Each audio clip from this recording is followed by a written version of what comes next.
কলকাতার দুর্গাপুজোকে টেক্কা দিতে 50 লক্ষ টাকা ব্যয়ে আমেরিকার স্বামী নারায়ণ মন্দিরের আদলে এবছরের পুজো মণ্ডপ নদিয়ার কল্যাণীর রথতলা সার্বজনীন দুর্গোৎসব কমিটি।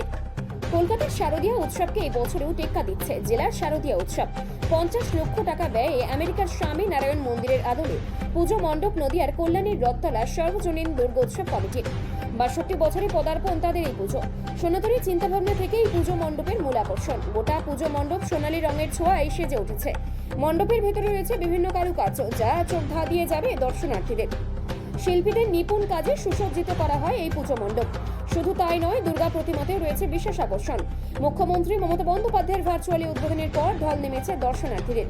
এখন থেকে ভিড় সামাল দিতে হিমশিম খাচ্ছে পুজো উদ্যোক্তারা।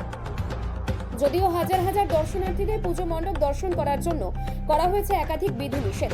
বাড়তি ভলেন্টিয়ার থাকছে এই পুজো মণ্ডপে। এছাড়াও কল্যাণীর পুলিশ প্রশাসনের তরফ থেকে করা হয়েছে বিশেষ নিরাপত্তার ব্যবস্থা। অপ্রীতিকর ঘটনা যাতে না ঘটে তার জন্য পুজো মণ্ডপের চারপাশে অত্যাধুনিক সিসি ক্যামেরার ব্যবস্থাও করা হয়েছে। পুজো উদ্যোক্তা জানিয়েছেন, নদিয়ার কল্যাণী এখন শারদীয়া উৎসবের হ্যাপে পরিণত হয়েছে। আপনাদের বারোয়ারির নামটা বলুন। রথতলা সর্বজনীন দুর্গোৎসব কত বছরে পড়বে? 62তম। এবছরে আপনাদের মূলত নিবেদনটা কি? আমাদের হচ্ছে এবার আমেরিকার স্বামীনারায়ণ মন্দির। মিনারের মধ্যে আচ্ছা, কি কারণে, কি ভাবনা থেকে এই মন্দিরটা করার ভাবনা আছে? দেখুন, একটা সনাতনী চিন্তাভাবনা তো মানুষের থাকেই, তাই না? অনেক রকম পুজো মণ্ডপ করা যায়, কিন্তু আমাদের প্রতি বছরই আপনারা হয়তো খেয়াল করেছেন, আমরা কোনো না কোনো মন্দিরের আদলেই আমাদের পূজা মণ্ডপ করি। এটা আমাদের একটা চিরন্তন ভাবনা এবং সনাতনী ভাবনা থেকে করি। কতদিন সময় লাগলো কতদিন আগে থেকে শুরু করেছে? মোটামুটি 3 মাস। 3 মাস আগে থেকে। এটা কি মানে কাদের এর বরাদ্দটা কাদের দিয়েছিলেন? এটা হচ্ছে অশোকনগরের, হাবড়া অশোকনগরের একটি ডেকোরেটর। আর নামটা এই মুহূর্তে আমার মনে নেই, ভেতরে গেলে ওটা দেখা যাবে। আপনাদের বাজেট কত? বাজেট সম্ভাব্য আমাদের এই 50 মতো। এবছর উন্মাদনাটা কেমন দেখছেন মানুষ? দেখুন, উন্মাদনার প্রশ্নে হচ্ছে কল্যাণী এখন হচ্ছে পুজো hub. All Rhodes leads to Kalyani, ঠিক আছে? কল্যাণীর একটা উন্মাদনা, কল্যাণীতে যে এত ভালো ভালো পুজো হয়, পশ্চিমবঙ্গ তথা এটা অত্যুক্তি হবে না যে বিশ্বেও কিন্তু কল্যাণীর নামটা ছড়িয়ে পড়েছে। কলকাতা মানে বরাবরই পুজোর একটা মানে কলকাতা, সেই জায়গায় দাঁড়িয়ে এরকম একটা জেলা যেখানে কলকাতা থেকেও এখন মানুষ আসছে, রাইট?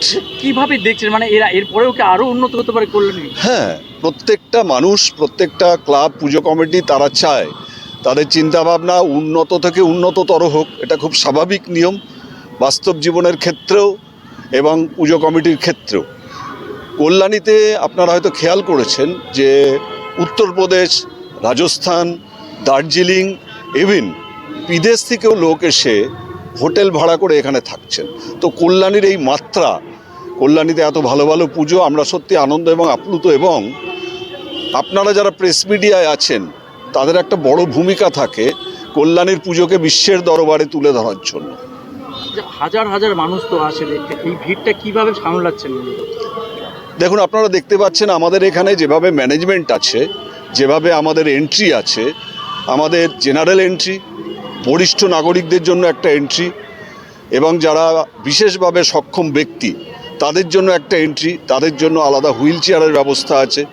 বরিষ্ঠ নাগরিক যারা আছেন তাদেরকে আমরা এক্সট্রা কেয়ার করে তাদেরকে প্যান্ডেল দেখিয়ে তাদেরকে আমরা এখানে টোটো পর্যন্ত তুলে দিই।